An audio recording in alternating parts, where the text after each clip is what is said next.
Welcome everybody. It's Android Coliseum Hangout 140, November 11th, and it's Wednesday, Remembrance Day here. So, how's the weather so far for everybody? It's nice here. Pretty mild. Pretty good. It's pretty good. All right. So Cold quick. but clear and windless. Well, So that's good. It's kind of getting cold here too as well. So I'm gonna start by going to my left. Brian. I have Ryan. I have Cass. I have Rob, and I have Siobhan, and myself, Martin. So, topic for tonight. We have quite a few interesting topics, and we're going to let Ryan and Cass lead on that one. I am just doing a quick little share. Well, then, Cass, you can go ahead. okay, I'm going to lead on that one. There's some interesting news today about Android Wear is finally sort of updating. Like even with the new watches, I didn't feel any reason to update because there wasn't any new hardware features, but now there will be LTE supported by Android Wear, and the first device that will have that will be the LG Urbane 2. Yeah. So the first one was a WebOS device, and I don't even know that it really got a wide distribution. But the next one will be coming. You can buy the Urbane. Oh no, you can't. No, it's not. It's just the regular LG. Yeah. The regular Urbane, not the Urbane LTE, because there was an Correct. Urbane, That's which was the regular Android Wear, and the LTE edition had to be WebOS because Android doesn't support it.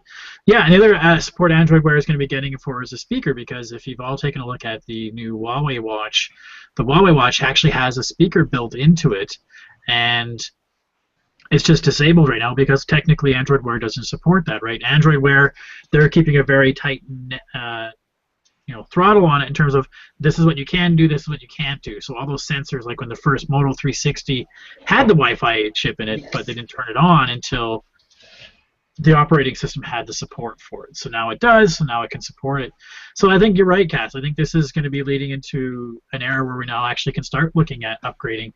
I've had the G Watch forever because there hasn't been a real need to go to a new device. There really hasn't been a standout feature that says, okay, because even you look at the device, that the Moto 360 that just came out, the second edition, it's the same Snapdragon 401, it's the same half gig RAM, same 4 gig space, so that's pretty much, there hasn't been any new features except some maybe if you want GPS or if you want heart rate monitor, but there hasn't been a new feature, so. Martin, I think kind of come. Yeah, I mean, with the support for speaker and LTE, I can understand the support for a speaker. I mean, you'd like sometimes to just be able to hear what's going on instead maybe of a vibration and whatnot. But LTE support, I'm still trying to understand why I would want LTE support in my watch personally. Well, you see, I can answer that because the watch that I had, the Gear S, that it was LTE was freaking awesome. If I was going to the gym, I did not have to take my phone with me at all.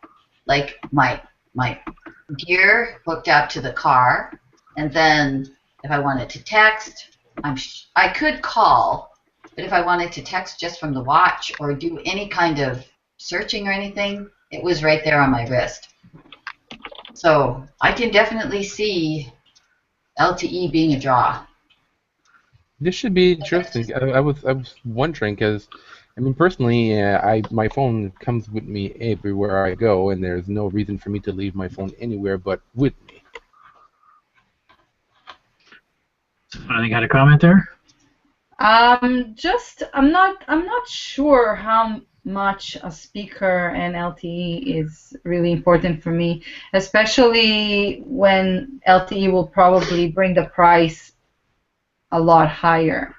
And I'm not sure it's necessary for me. Like Martin, I take my phone everywhere, so I would never just leave it behind, even if I had LTE. I mean, so I can sort of see. I mean, it's the same thing with people who look at tablets. Like, why do I need the LTE tablet? Because I bring my phone everywhere. I mean, for some people like myself, I look at it as like, well, that's an extra $10, $15 a month I pay to the carrier to split my data consumption, right? Right. So why do I need it? But for some, that makes total sense, Cass, when you're saying it'd be nice to be able to go to the gym, put your phone away, and I can still get my emails. I can still, like, I'm thinking when I go for my jog, that it's nice to be able to have it tracking. I have to find a way to put my phone somewhere in a zipped up pocket so that it stays with me, keeps the GPS, etc. So Yeah, I But just find phones are big. Like, I know you have armbands or you can stick it on a waistband or whatever, but that's not comfortable for me. So, this is just another way to. If I would buy a watch with the LTE, it would have to also have GPS, because the only time I would maybe leave my phone behind is if I go for a jog. So it will have to be it would have to have built-in GPS and the LTE, and maybe more storage that I can take more music with me. Well, and I think then you would want definitely a way, we were talking before, and Martin was saying the battery life isn't there. And, if you want to leave it at home, go jogging with GPS and run all this stuff. And the LTE will take a lot of the battery. Absolutely. Although I didn't find that to be the case with the Gear S, but that was a different device altogether. So, anyways, it'll be interesting to see. Yeah. And even from a carrier perspective, I mean, since you are going to be putting a SIM card into your watch, I mean, I'm wondering how much more they'll ding us on that. When I was looking into it, it was just throwing it on the tablet plan. So that's not good. That's really not good. What? Or it was $5. I don't know. Rogers takes, I think, $12 a month, and then you can share your data. Mm-hmm. Yeah, it's the same thing here. I mean, I've got 7 gigs of data shared among the tablet and the 2 phones. But yeah, no. Okay, if it's not that pricey, yeah, I could see that. But like I said earlier, I mean, if the battery's not there, it's not going to be worth it. Yeah. But the important thing about that too would have to be a way to control. Okay, now switch, because otherwise, if I have 2 devices using data all the time, how do I tell? Okay, watch, don't go into, if you're connected to the phone, don't use LTE. I think it does that. Well, I think the Gear did that automatically. Some sort of like handover, right? The way that I read it was it only kicked on to cell if your device was not close by to link on. Mm-hmm. So that's how Wear is set up. But yeah, there would have to be some management in between. Hey, the phone's there, and don't use LTE, and enable Wi-Fi or whichever else it needs to do. Yeah. All right, cool. Let's move on to the next topic, which is about a watch from TAG. Take that one, Cass. Okay, well, I looked up how to say this. This is the TAG Heuer. So I'm getting no credit.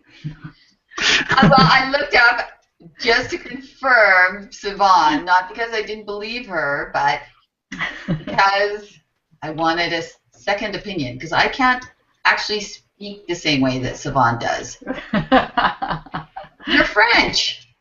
You can speak he's not from French. He's from German, because I'm German.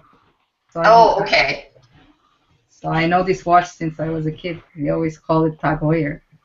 See, and even so, you're saying it still differently than I said it.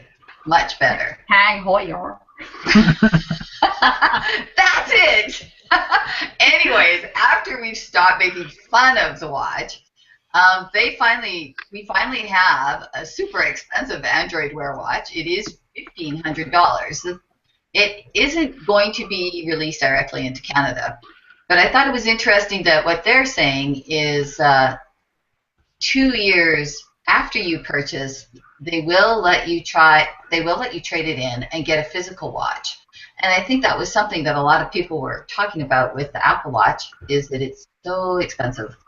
And in not that long, it will be, outdated.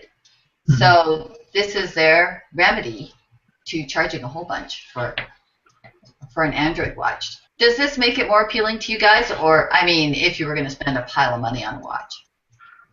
$1,500, no matter, like, you joked, I put an extra zero saying 15,000 before we started the show.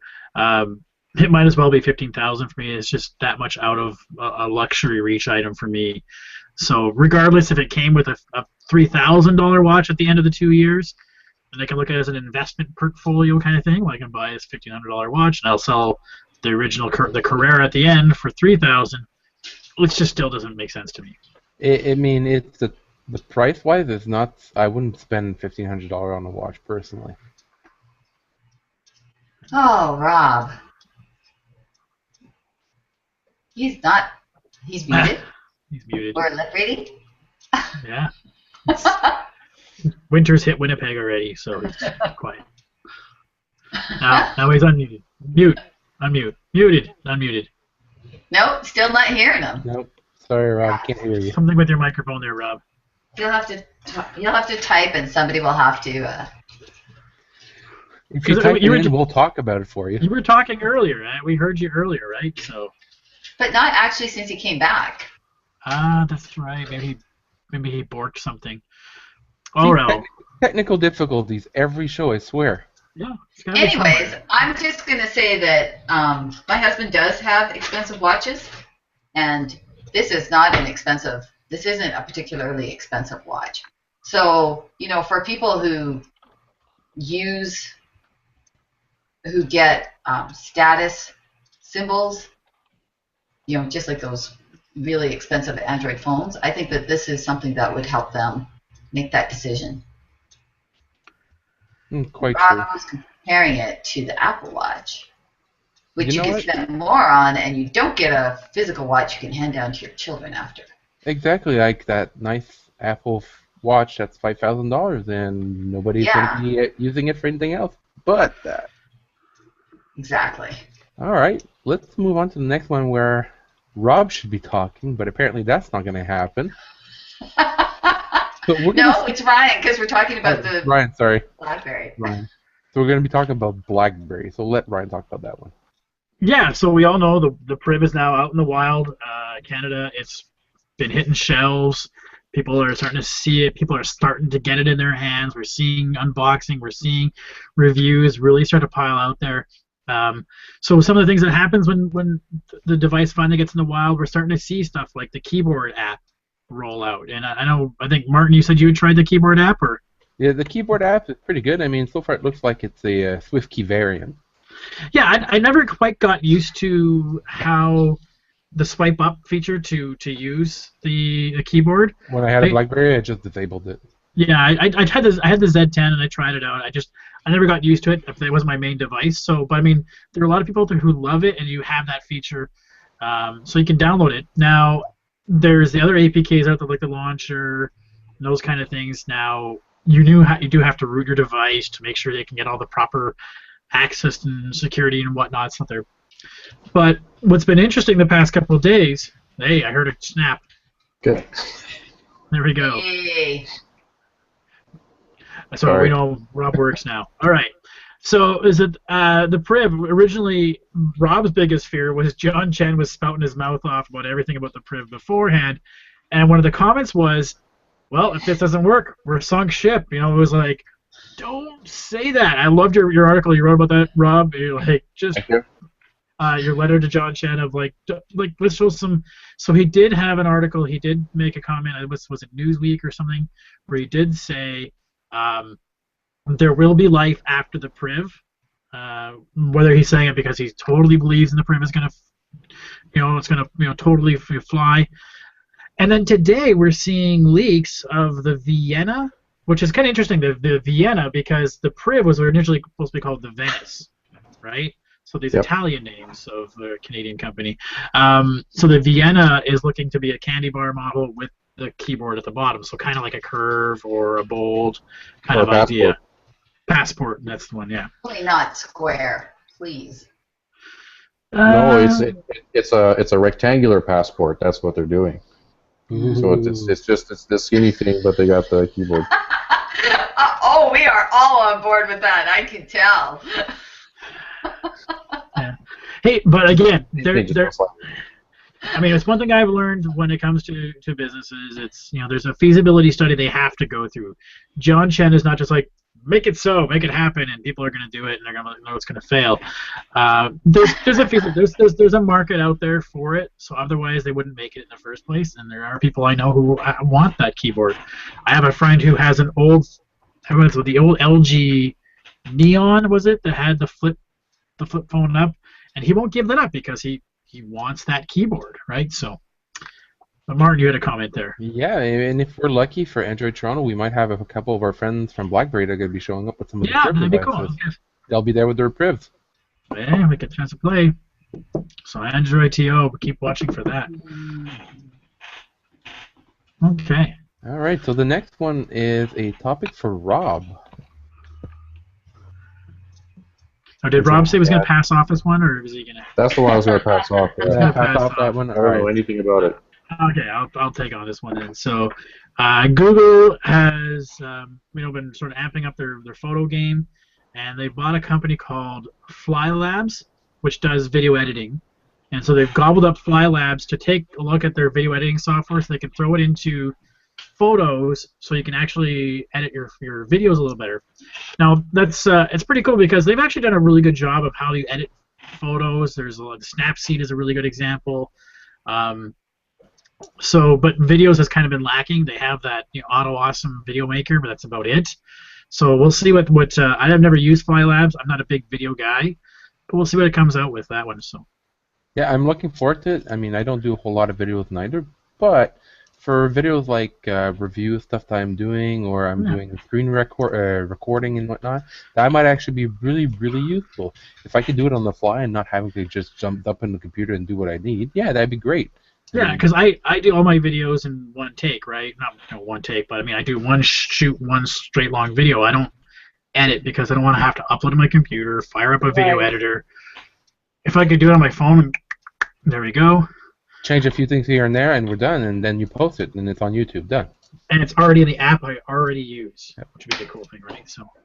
It sounds appealing, but this is something I never knew about just because I use Adobe Premiere for my career, so I'm just used to the harder way, I suppose.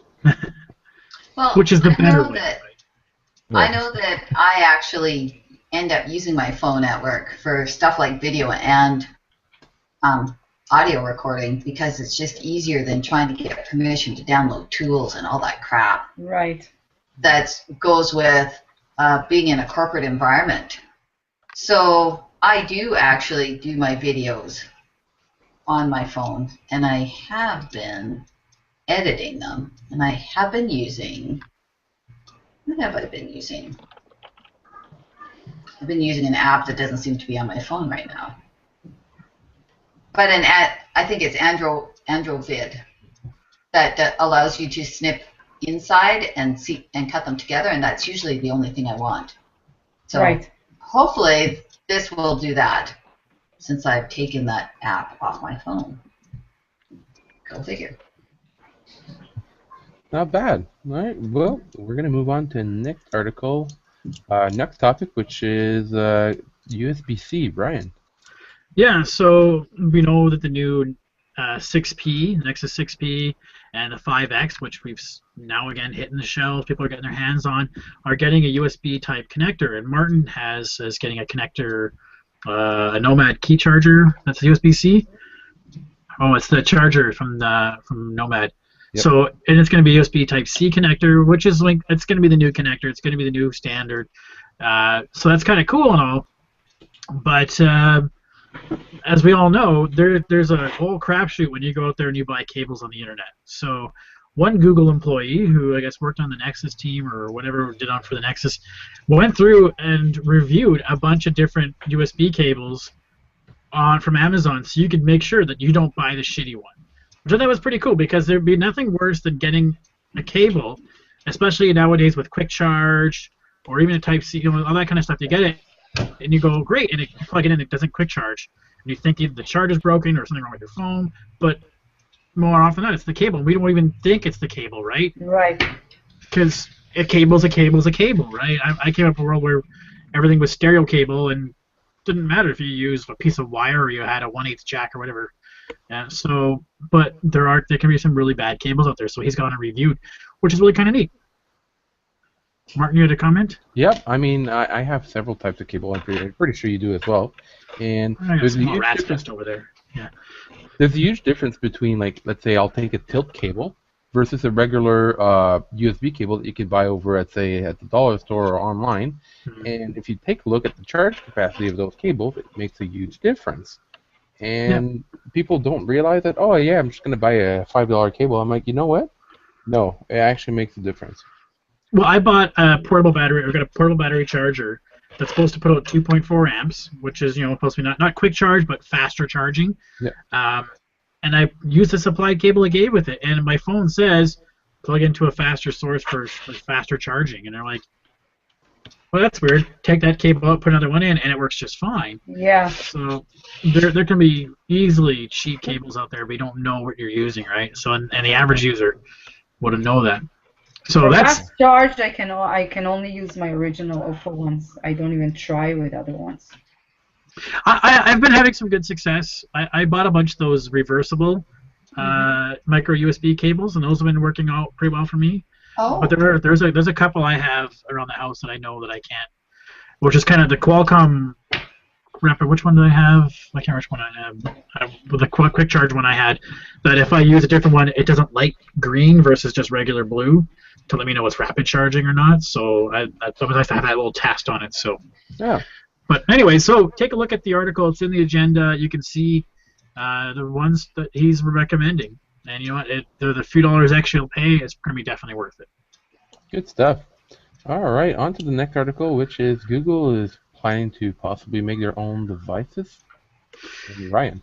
Yeah. So this is about a couple of days ago. I think Monday we saw the talk about looking at potentially Google was looking at developing their own chipsets. Now, if I recall correctly, reading some of the articles, I think it was originally somebody was suggesting to Google that they should do this, or they were looking at getting a consultant in to see, or somebody said they may.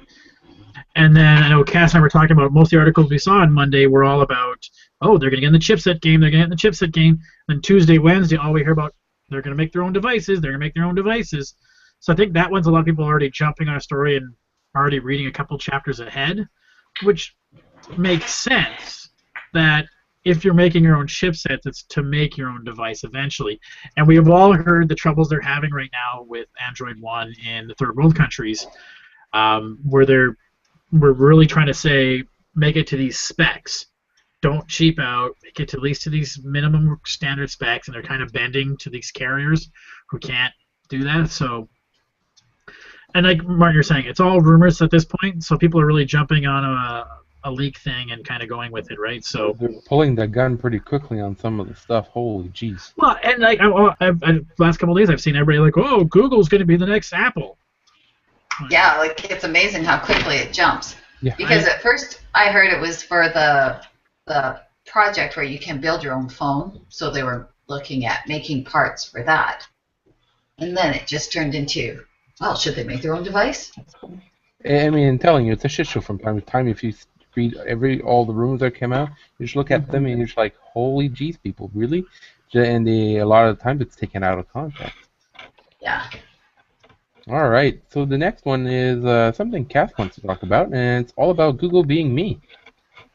Well, I know we are all on about.me, so when I saw Google About Me, it was like, huh, that's interesting. So what Google has done is they have a site that you can go to that will show you what everybody sees for your profile across all Google products.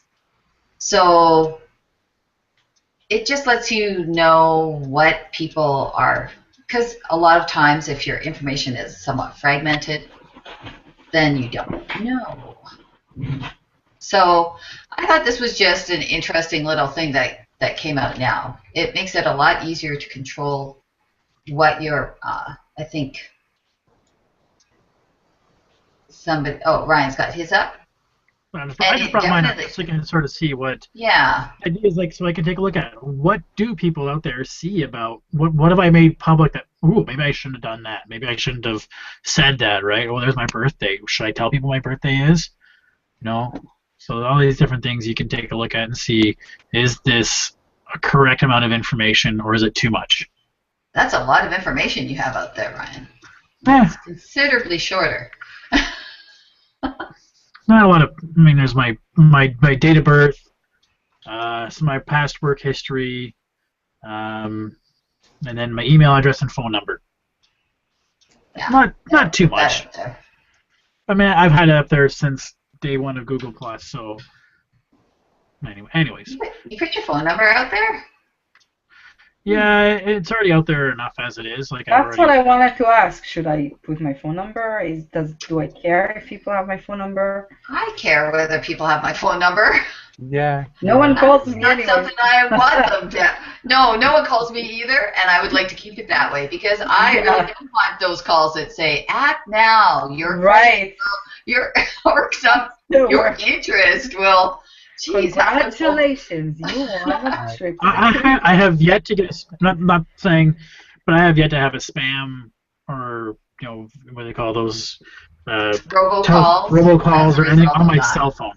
Nothing. Oh, seriously, you're lucky. I get them often. I don't get. I think it depends on how well your cell phone numbers are segregated from your landline numbers, because in our area, they're like some of our landline. There are some specific landline numbers, but even our cell phone numbers are sort of mixed in there, and I think that's when you get the robocalls on your cell phone. Interesting. Well, I mean, like any business I do, like any business I go to a company to do business with, and they ask me for my phone number, I put my landline down. Mm-hmm. If I go to do a relationship thing with somebody I know, like, oh, well, here's my cell phone number, call me, right? See, and here, what it is 875 is landline only. 871 used to be landline only, but is now landline and cell phone. So, once they start dialing that 871, you can get it on your cell phone. Okay. So, I mean, not that that has anything to do with whether you put your phone number out there on your Google thing. I just don't. If they want to get in touch with me, they can hang out or something. Yeah, and that's kind of again up to the person, your personality. Absolutely. I mean, to be honest with you, if I was a female, chances are I probably wouldn't put that number out there, just because like my gender out. Right, and just that kind of stuff. I don't know. Yeah, but again, with this, at least you know what's out there, right? Yeah. It's up to you to put that information out there. So, if that's what you want out there, then you should know that it's there. All right, and one of the last ones we got is Joy-Con Montreal 2016 for May 19th and 20th. I mean, I was there this year, and I actually very much enjoyed myself. It was a great event and a great show, and fortunately, Ryan missed out on that one. It happens. But they've announced the next year already, so it's 6 months away, give or take a day or two.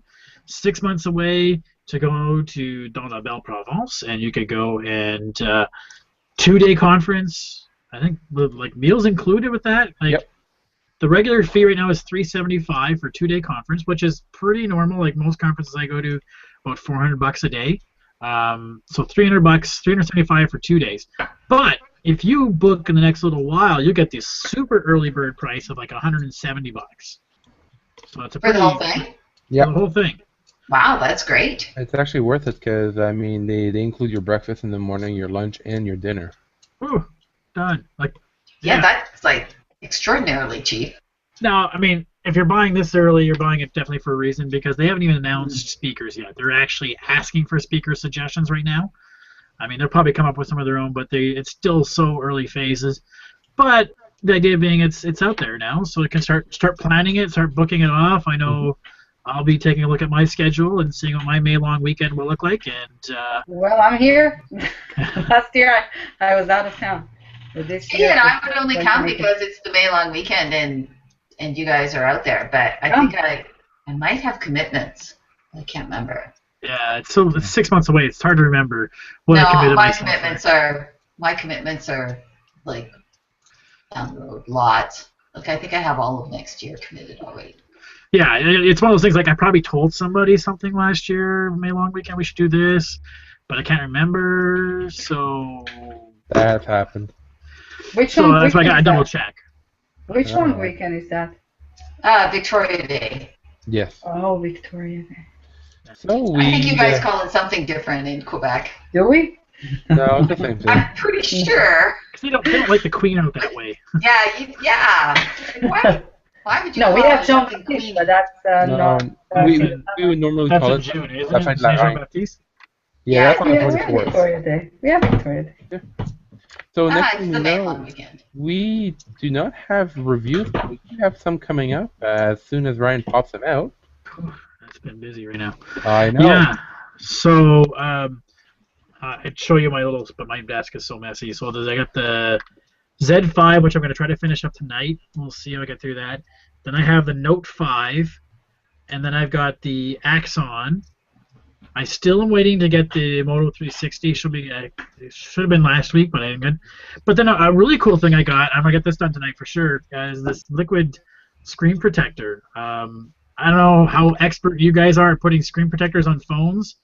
I am OCD like level 9, and make sure that you have to buy like 5 of them just so I can get one done right. This was pretty awesome. I'll give a review on this tonight, and no muss, no fuss, wax on, wax off kind of thing. It was worked very well. It was kind of pretty cool. Yeah. So I'll have a review for that tonight on the sites. But if there's anything you guys want us to review, let us know. And again, we can try to do that reach out and see what's out there, and we can try to review for you. So. Exactly. All right, folks, it's time to call it a night. We are at the end of the show. Wow. 2 minutes over. Thank you, Martin. Well, there you go. All right, Jen. Have a good night. Yep. Thanks, everybody. We'll see you next week. 141. Have a good weekend. Ciao.